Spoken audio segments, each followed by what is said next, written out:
Would you please welcome back to the stage from earlier Professor Jim Al-Khalili and with him Professor Richard Dawkins.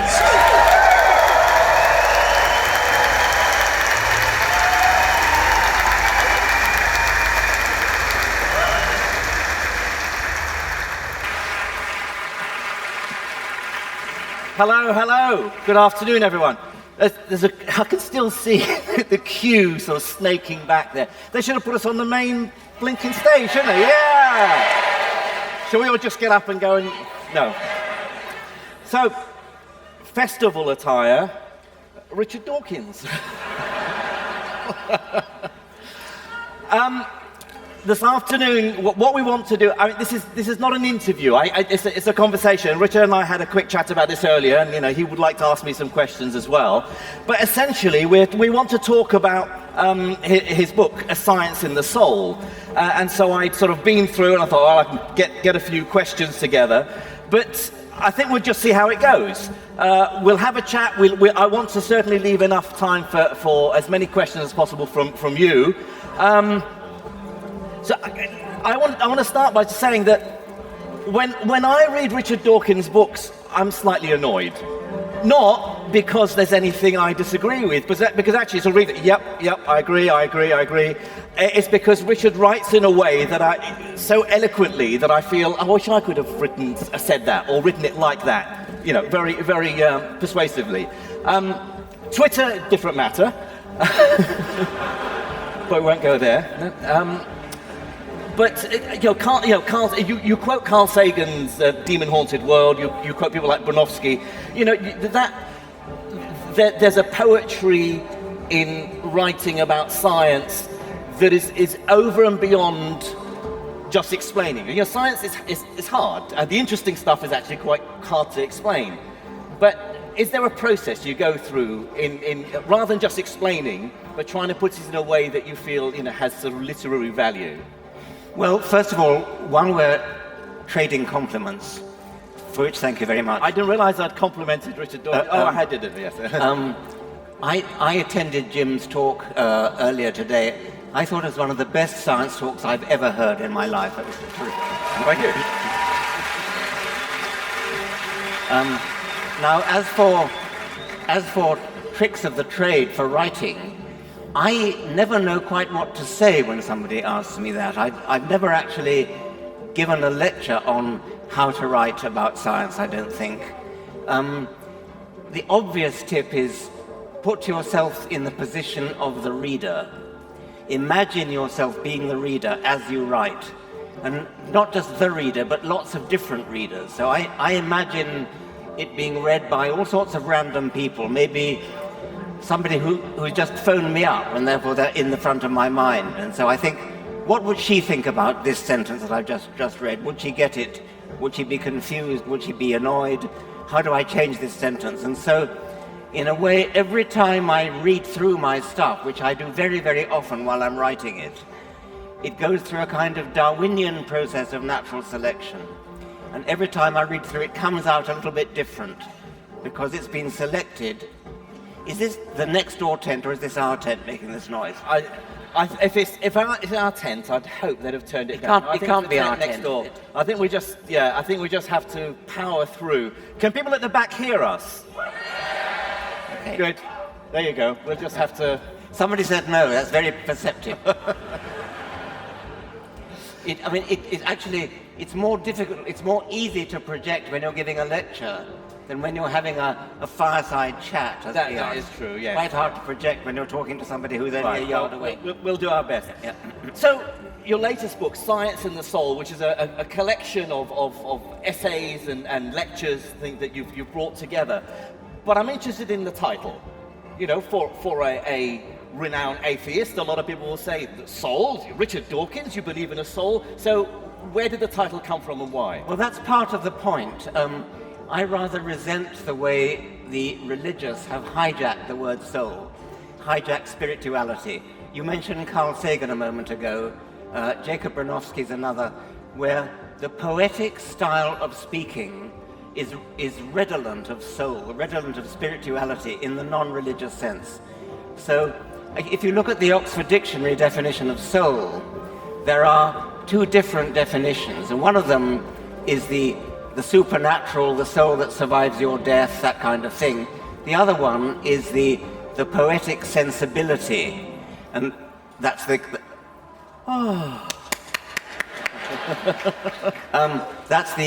the Carl Sagan. I think that if Carl Sagan was still alive, he should win the Nobel Prize for Literature. Not for science, but for literature. It's high time a scientist won the Nobel Prize for Literature. Absolutely. You were going, I think you said you'd like to read, I mean, on the issue of science in the soul, just to read an extract from the introduction. I can read the introduction to the book. Most of the book, as Jim said, is actually previously published essays, plus a lot of footnotes and endnotes which arise today, but the introduction is new, and it kind of explains what I mean by soul.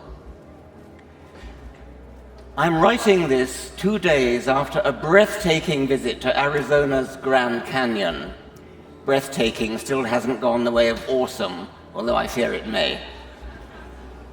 To many Native American tribes, the Grand Canyon is a sacred place, site of numerous origin myths from the Havasupai to the Zuni, hushed repose of the Hopi dead.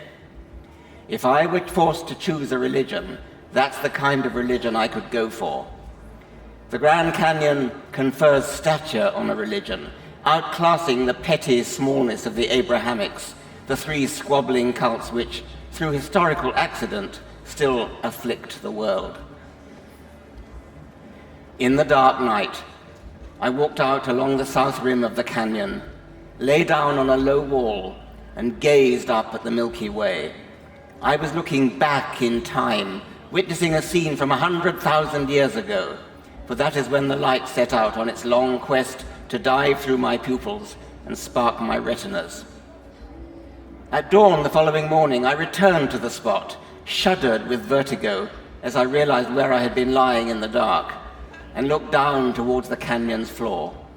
Again, I was gazing into the past, 2 billion years in this case, back to a time when only microbes stirred sightless beneath the Milky Way. If Hopi souls were sleeping in that majestic hush, they were joined by the rock-bound ghosts of trilobites and crinoids, brachiopods and belemnites, ammonites, even dinosaurs. Was there some point in the mile-long evolutionary progression up the canyon strata when something you could call a soul sprang into existence, like a light suddenly switched on? Or did the soul creep stealthily into the world, a dim thousandth of a soul in a pulsating tube worm, a tenth of a soul in a coelacanth, half a soul in a tarsier, then a typical human soul, eventually a soul on the scale of a Beethoven or a Mandela? Or is it just silly to speak of souls at all? Not silly if you mean something like an overwhelming sense of subjective personal identity.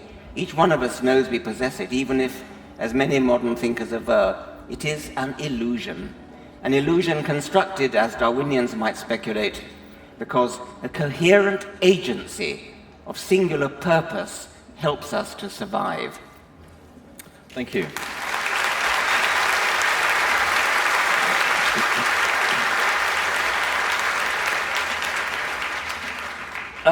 Throughout this book, Richard, say that these are essays written over a number of years. But I think for me the unifying theme is very much like Carl Sagan's Demon-Haunted World, the last book that Sagan wrote. It's sort of a battle cry against fuzzy thinking, against irrationality, and sort of but at the same time a love story for science and for science work. Yes. Carl Sagan himself said, if you're in love, you want to tell the world. And then he goes on to say, for most of my life I've been in love with science, and I can't help myself wanting to express my love in a passionate way. So that's part of it, as you say, but also, as you say, a battle cry against irrationality. It's a beautiful book. If you haven't read it, The Demon-Haunted World, it is a heart cry against irrationality, against homeopathy and telepathy and water divining and all the things that have no scientific justification, but which have a kind of appeal, almost like the appeal of science fiction, which I love, by the way, but the appeal of the kind of romance of science without the rigor of science. And so he does a beautiful job there. I do strongly recommend his last book. And in my own small way, I've been trying to do the same thing. As you say, it comes through in that book. Do you think there's more of a call now than ever before? You know, we live in a world of social media, people shouting ever more loudly. You know, you get the impression that there are more flat earthers around today than ever before. Or is that just that they've now found a voice on Twitter? Yeah, I hope it's that they've just found a voice on social media. It is true. I think the internet's a wonderful thing, but it is true that although there's a lot of sense on it, a lot of nonsense as well, and so you have to fine-tune your antennae for the nonsense as well as for the sense, and learn to be critical about it. Critical thinking has always been important, and it's now moved into a new dimension of importance with the ubiquity of social media. It has other consequences as well, like the way in our primitive past we lived in local villages and you just kind of knew everybody in your local village. Now we still kind of live in local villages, but they're internet villages, so you're connected with people in the rest of the world who are part of your own internet bubble. And so it's a curious kind of meta-village that you're now living in. And we seem now to be more aware of this idea of cognitive dissonance, you know, where it's so hard to change someone's view. If they believe in something, or want to believe it, doesn't matter what logic, what evidence you present to them, they'll stick to it. Well, you and I are both in the business of trying to convince people of things, and as you say, it is difficult. I really haven't developed any technique apart from just putting it out there. I've been criticized for that as well. I'm lacking a kind of soft soap of persuasion. I think it was Neil deGrasse Tyson who accused me of that. So that's not communicating, that's just putting it out there, he said. And I had to, I think I said, I gratefully accept the rebuke. And I think I went on to say, when I quote this, I could quote the editor of New Scientist, who was then Alan Anderson. I once asked Alan Anderson what his policy was at New Scientist as editor of New Scientist, and he said, our policy at New Scientist is this: science is interesting, and if you don't agree, you can fuck off.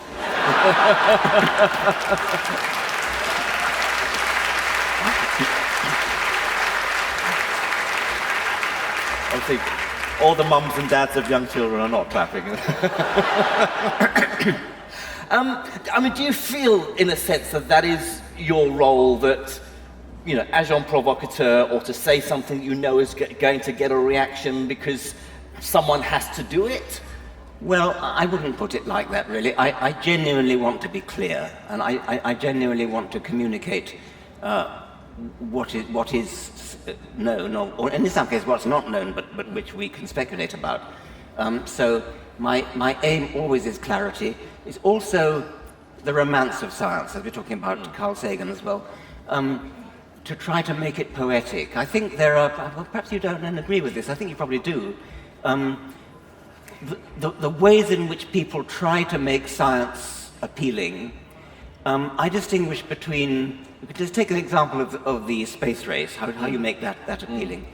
There's what I call the non-stick frying pan approach, which is, the good thing about the space race is that the non-stick frying pan was a byproduct of it. So you make it useful, you bring it down to earth, you make it part of everyday life. Same thing about saving the Brazilian rainforest. You save the Brazilian rainforest because you might discover useful new medicines like aspirin from bark. Well, that's all very well, but it demeans science, I think. It suggests that science is only there because it's useful.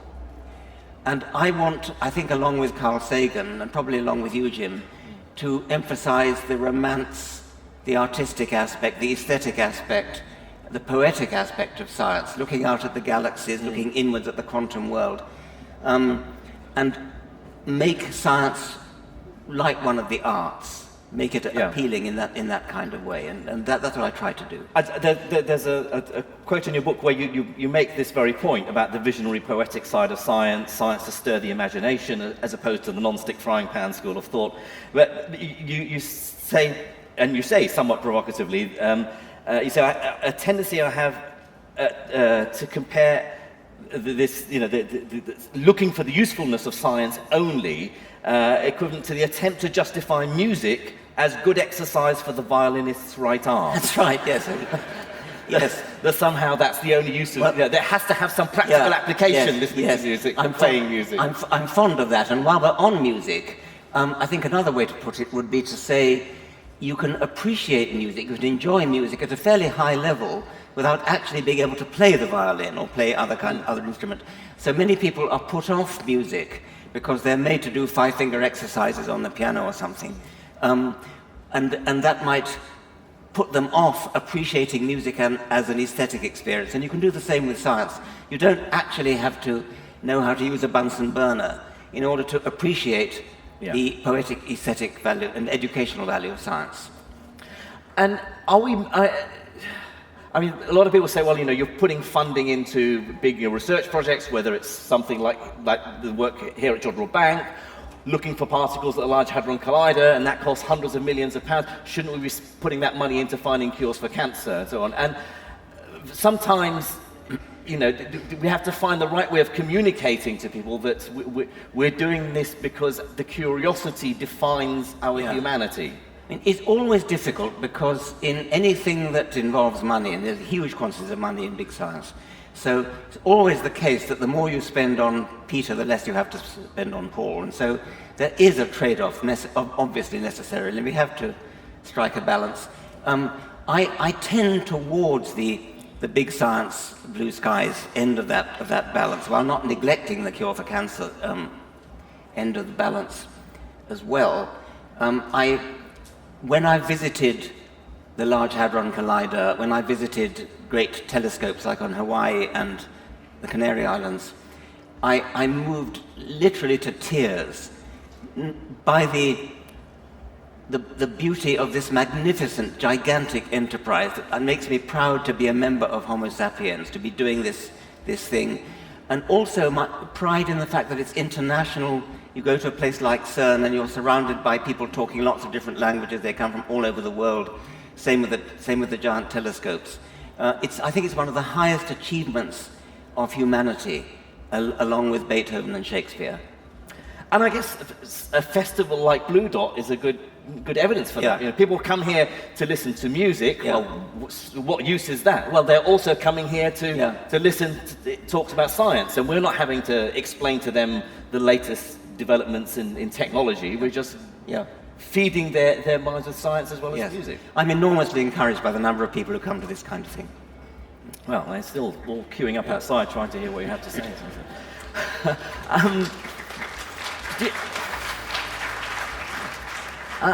In the book, you talk about science's goal, research in science, is to seek a truth. There's an objective reality out there, and we need to find it. Because my area is quantum physics, it wouldn't necessarily be the case that I would agree with that. I happen to agree with it, but because in quantum mechanics, there are various interpretations of what the mathematics means. And for a lot of people, the traditional view of quantum mechanics, which was espoused by people like Niels Bohr and Heisenberg in Copenhagen in the 1920s, is that there is no objective reality, that somehow we bring reality into sharp focus through the act of observing the universe around us, which is sort of a philosophical view in the sense that it's the way we can do quantum mechanics, the way we can do the calculations. But there are a lot of people who would say, no, there isn't one truth, or that there are more ways, different ways of seeing the truth other than science. You can come at it from different directions. I mean, we're having a conversation, we're sort of, mutual backslapping, agreeing with each other. But, I have to say that I do agree that there is an objective truth and objective reality out there. We may never reach it, but we try to get ever closer. Is that the way you would explain it? We need to unpack that a bit. I mean, I think what we're talking about here is two different aspects of this. There is no truth. You're talking about the Niels Bohr point, where in quantum mechanics, you can't actually get at the truth because what the observer does influences what you get out of it. I mean, the Schrodinger's cat is neither alive nor dead till you open the box. Or the moon isn't there when I'm not looking at it. Well, that's the second point. That's the second point, okay. So in the Schrodinger's cat case, by the way, a lovely cartoon, you probably know it, of a vet's waiting room and people with their dogs in those lampshade things. And the nurse is coming out and saying to one of the people waiting there, "About your cat, Mr. Schrödinger, I have some good news and some bad news." Anyway, so that's one aspect, is that quantum mechanics is deeply mysterious, and there is a sense in which, in quantum mechanics, there is no truth. But the other sense is the more philosophical one, where the moon isn't there unless somebody's looking at it. And that I have much less time for. I think that's a kind of human arrogance. That, the humans haven't been here for that long. And the world, the universe is going to go on being pretty much the way it is now, long after we're extinct. And I have pretty much contempt for for that philosophical thing. It was only brought into being when we observed it. Yes. And how about the point about there being more than one truth? That science is just one way of looking at the world. Bollocks. Okay, good. I mean, okay, let me I have to say that the people who applauded you there were some fraction of the audience. There are people who didn't applaud who probably don't think it's bollocks. Let me qualify that. There are important things which I wouldn't actually call truths, but which are important to talk about, like morals, what's right and what's wrong, what's beautiful and what's not beautiful. Those are all things which are, at least not in a proximal sense, not tackleable by science. But in terms of truth about the real world, that's the purview of science. I'm aware I want to give lots of time for audience to ask questions, and we're sort of coming up to the halfway mark. But I know you said you wanted to quiz me on something on biology, so I thought I'd give you a chance to ask me. I'm guessing quite a lot of people here came to Jim's talk this morning, which is fascinating, about quantum biology, where he made the point that it's possible that quantum effects actually have an effect in biology, especially molecular biology. I wanted to make 2 points about that. You talked about the fact that animals, including European robins, seem to be using a magnetic sense for their orientation, and that magnetic sense could be being mediated by quantum events at a molecular level. You probably know that in some cases it is actually more simple than that. I think a lovely experiment done on lobsters, where every time a lobster molts, it kind of gets everything renewed. And lobsters have a sense organ in which there is a grain of sand, which is influenced by gravity. And when the grain of sand is pointing, if you replace the grain of sand with an iron filing, which you can do when the lobster molts, and then you put a magnet above the lobster, it turns upside down. And so there are magnetic senses in animals which are not quantum mediated.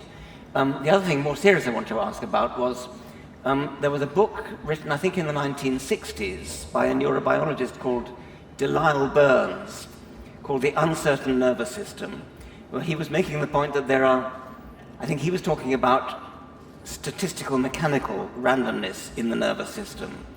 And this might be responsible for sort of random events, like when you get a new idea, a new inspiration, a new tune comes into the head of a... Yes. There you go.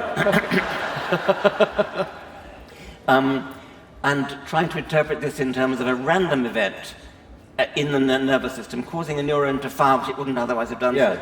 I don't think he was talking about quantum effects, but I imagine you might broaden your ideas to include neuronal firing events, which could be the inspiration for new ideas.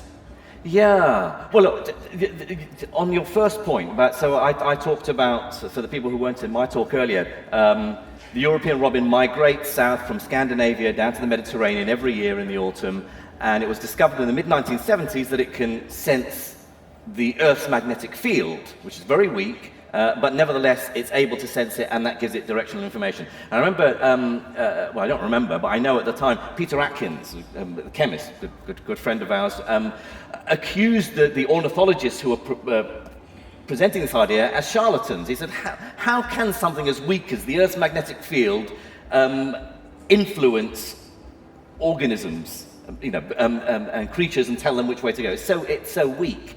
But they found actually that does work. But you're right. There are likely to be other mechanisms that may be at play. Homing pigeons are another example. That we now know they can sense the Earth's magnetic field, and it was thought for some years that they had magnetic, sort of metallic crystals, possibly in their beaks, that would line up alongside the nerves, and that by feeling the direction of the bird in the Earth's magnetic field, these magnetic crystals would move and tweak the nerves and send a signal to the bird's brain. But a colleague of mine at UCL, Mark Lithgow, carried out an experiment where he actually put a homing pigeon in an MRI scanner, and they studied it, and they realized, no, that isn't the mechanism. Yeah. But there may be other less exotic explanations than quantum entanglement. We use the word exotic. Would you say that other explanations are somehow more parsimonious? Is there any reason to regard the quantum explanation as a last resort, or could you regard it as a first resort? I don't see it as any stranger than any non-quantum explanation. If, as I said in my talk, life has had long enough on this planet to make use of whatever tricks, subject to the laws of physics, it can make use of in order to make the process of life more efficient. And if any of those tricks involve reaching down into the quantum domain, nature will have hit upon it. I think that's absolutely right. And there's a thing called Pop's first law, which biologists know, which says natural selection is cleverer than you are. Yes. Can I tell you another story about migrating birds? Jim this morning told us about the experiment with the European robins, and the way it was actually done was to put them in a cage, catch them when they're migrating, put them in a cage, a cylindrical cage with a cone-shaped bottom, and the bottom of the cone is ink. And so the birds get ink on their feet, and when they try to get out of the cage, which they do in the direction they're trying to migrate, which might be south towards Spain, then the footprints appear on the side of the cage, showing, and you get a great smear of black footprints on, say, the south side of the cage, and very few on the north. That technique was invented by Stephen Emlyn in Cornell, and he used it for a slightly different purpose, still migrating birds, in this case night-flying buntings. And he was looking at star navigation, using stars. And he had this hypothesis that the buntings were navigating by using the constellations, for example, Polaris, the North Star. And so he put these birds in a cage with the printing ink and so on, in a planetarium. So you could manipulate the night sky with the planetarium. And he brought them up. He actually managed to hire the planetarium while he brought these birds up.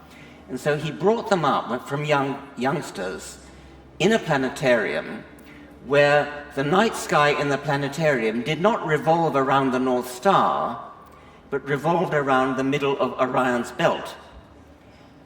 And then, when he finally tested them, they treated the middle of Orion's belt as though it was the North Star. In other words, what they were doing was, it wasn't that they were born with in their genes a map of the stars. What they were born with was a rule that said, look at the stars every night, look at the one bit of the sky that doesn't rotate as the night goes by, and that's north. And so this brilliant experiment showed that that's exactly what they were doing, by actually fooling them into treating the middle of Orion's belt as though it was. And far more believable as a rule that they can inherit, that's hardwired in their genes. It would be hard to imagine. A map of the whole night sky. That's right, yes. Yeah. I've forgotten what the second question was you were going to ask me, but I thought... about Delisle Burns and the nervous system. Did we have that about getting ideas by random quantum... Oh, yes, yeah. I think that's true, that there are many processes in biology that may benefit from what's called stochasticity, randomness. Yeah. And it may be quantum mechanics is at play. There are other sorts of randomness that may not require quantum mechanics. Well, and that's the point of quantum biology. It's a very speculative new area. It may turn out not to be as interesting as people think, but we need to think about it carefully to rule it out if it's not the correct idea. Yes. Right. Yes. Over to you. You quoted Niels Bohr as saying, Yes. if you think you understand quantum theory. Yes. I think it was Feynman said something similar. So if you think you understand quantum theory, you don't understand quantum theory. Indeed. Yeah, exactly. Right, we're going to open up to the audience. I'm sure there are lots of questions. There's a guy even with 2 hands up. He's so keen. So the microphones are ready. We can't have house lights up so that I can see who's... I can't see where the microphones are just coming out now. Fantastic. So, there's a gentleman there in a quite colourful shirt with 2 hands up, and then we have a couple of hands at the front, and then we'll move around. We'll try and get through as many as possible. We've got 15 minutes, right? So we'll do as many as possible. Yeah. I'd like to bring your 2 sessions together. Oh, very clever. Channeling your theories. It's possible at this point in time I might be Richard Dawkins. I think I know what that's getting at. Thank you. I'd like to ask you a question, Jim. Right. Oh, okay. Many birds fly in many different directions based upon a belief that is the correct direction, based upon possibly your assumption that this new biology thing. Yeah. Emphasis on the word belief there. There's a lot of belief systems. Could they also be driven by your theory, such as theological belief systems? The birds. First of all, in science, when we use the word believe, we mean something different from lack of evidence, faith-based belief. So we sometimes use the word belief rather sloppily when we maybe should use a different word. But those birds are not doing something consciously. They're subconsciously following something that they've evolved to do automatically. They're not thinking about what they're doing. They don't have a belief in the right direction to fly. If that's possibly influenced by quantum biology. Well, but if it's a quantum effect that's influencing what they do, then that's no different to any other physical mechanism or chemical mechanism that any other organism makes use of. There's no, DNA doesn't believe it has to replicate itself in a certain way. An enzyme doesn't believe it has to speed up a chemical reaction. Things are just this chap's written about this stuff. I mean, do you have a succinct answer to that? No, I don't. Okay. Not succinct enough. Well, my bumbling attempts is all what we could do. You'll have to make do with. Sorry. Yes. This is a question for Richard. If science is about looking for truth, how does that differ significantly from religion and God? Isn't it obvious?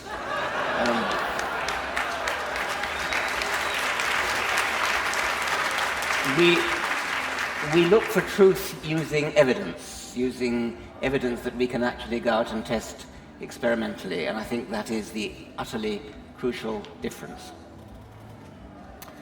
Right, okay, yep, and then we'll move further back. There's a lady about 5 rows, yeah. Hello, this has been brilliant, all right, thank you very much. Richard, I wanted to ask, for those recovering from religion and supernatural, do you have any advice on that profound shift of looking for purpose in life for atheists? Yes, that's a very interesting and difficult question. I think you've zeroed in on the more important part, which is the feeling of rootlessness, the feeling of being alone in an empty universe where there's no guiding force. Julia Sweeney, the American comedian, has a very beautiful monologue which she gives on stage. She's an actress, and she has a monologue on her really quite long-lasting retreat from Roman Catholicism, where she gradually realized that there was nothing in it. And she has a rather moving part where she hears in her voice, in her head, a little small voice, and it begins to whisper and says, "There is no God. There is no God. Oh my God, there is no God!"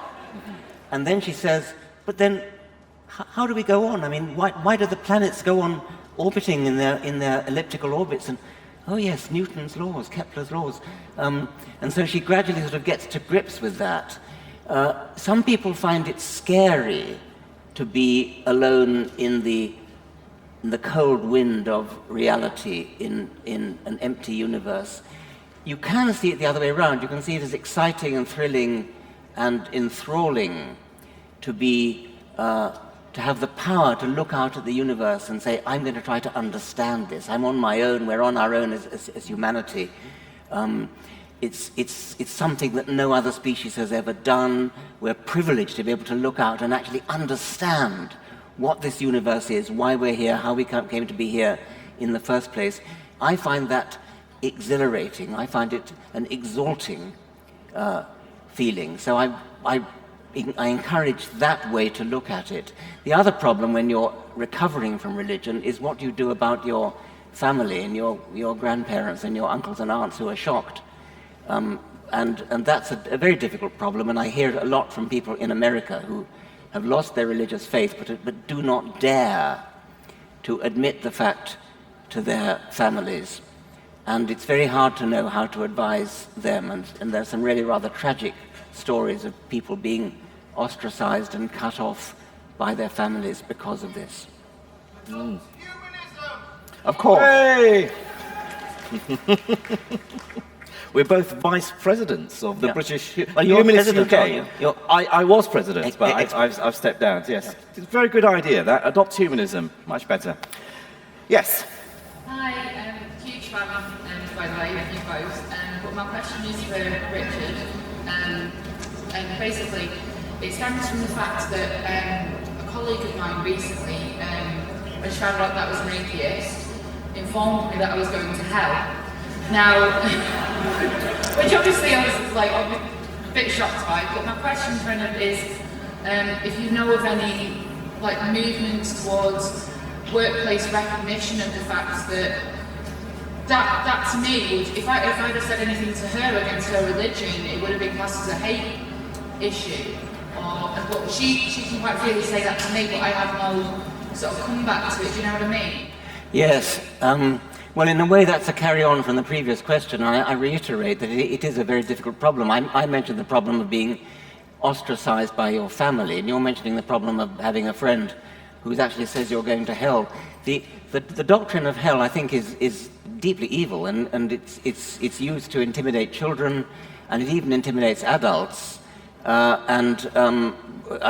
mean, having said it's evil doesn't really help your problem. I mean, it would be easy for me to say, choose your friends more carefully.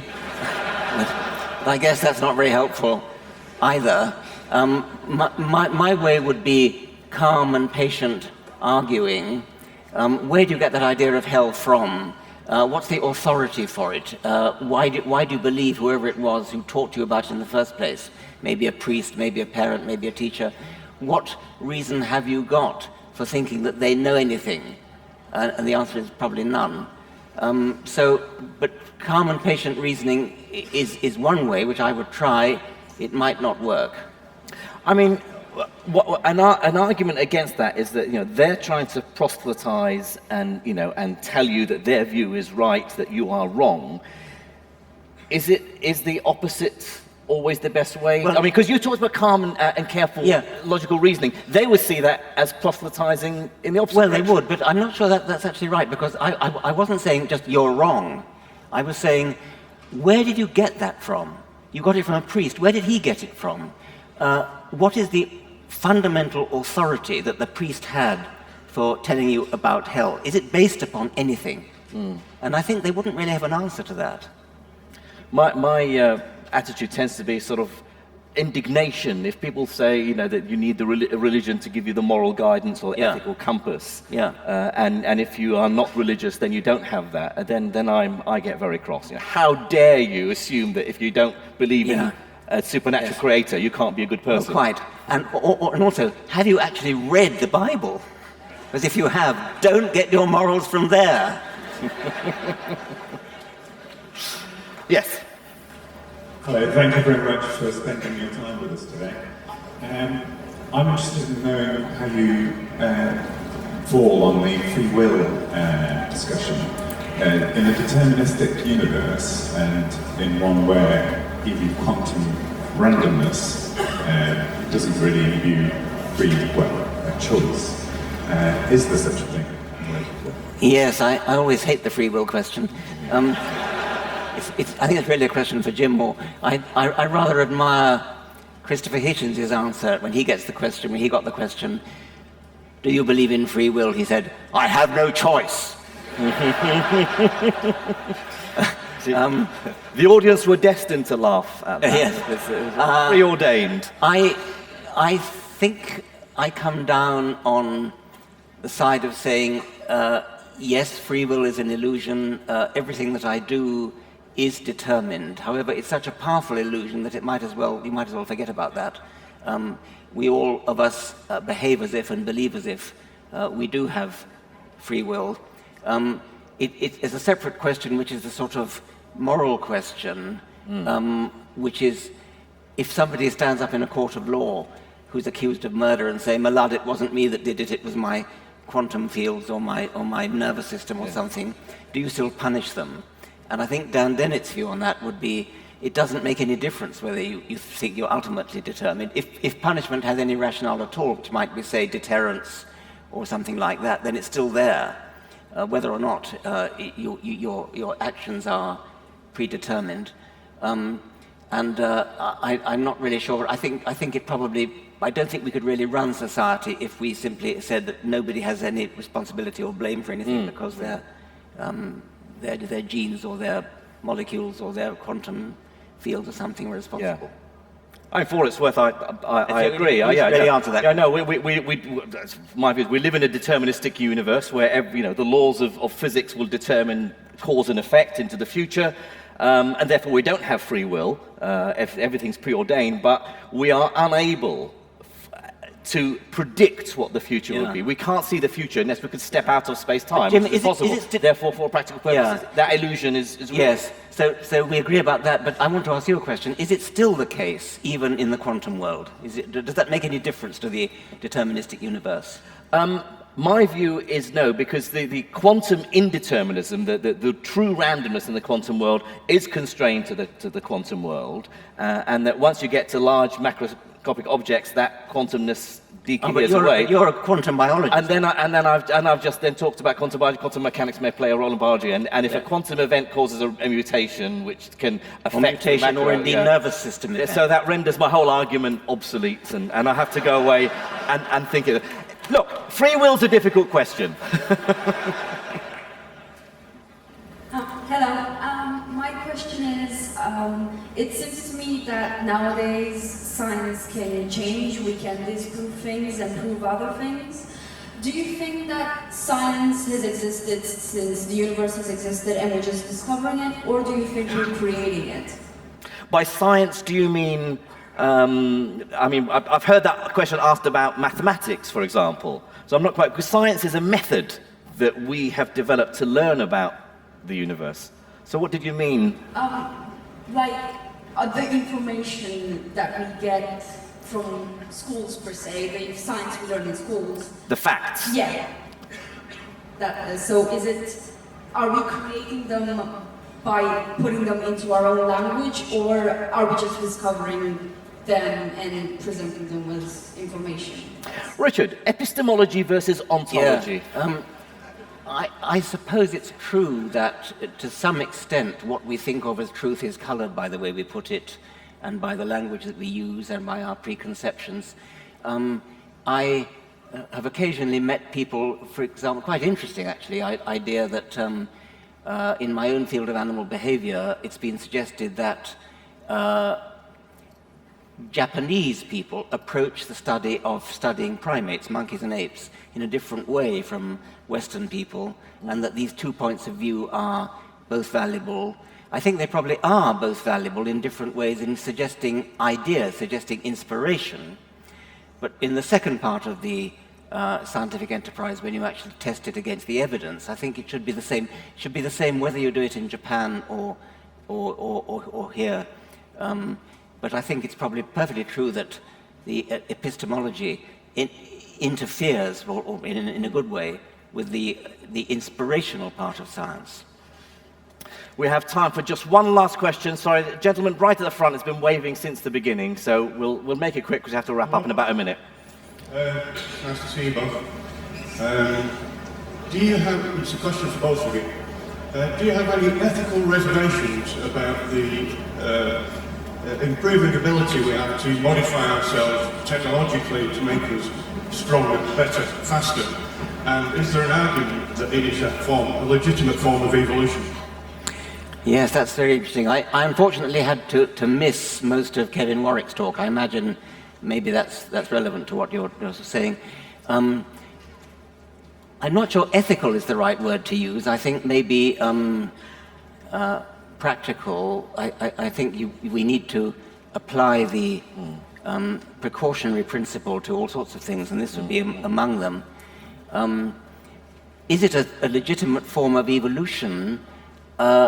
In a loose way of using the word evolution, yes. If you want to apply the word evolution strictly, then we're talking about genetic changes in populations as generations go by. So we're not talking about that now. We're talking about something that looks like evolution. And we already have that in the evolution of the car, the computer, and the aeroplane. But if the human body becomes merged in some way with technology in the kind of Kevin Warwick way, then that's a little bit closer to talking about evolution. It's still not genetic evolution. Yeah. Transhumanism is a big thing, and a lot of people, are concerned about it. But more broadly, I think things like genetic engineering and artificial intelligence and so on, these are huge areas that are going to transform our world in the coming decades, and they're going to happen. But we do need to have those ethical arguments. Just something like gene editing. It's great if we can cure sickle cell anemia and various other genetic disorders, but it's not so great if we can then have designer babies and choose those attributes. So I think we need to have that dialogue. We need to have it, and I would call it the precautionary principle, and exercise it very strongly. And we've run out of time. Thank you all very much. Thank you for your questions. Richard Dawkins.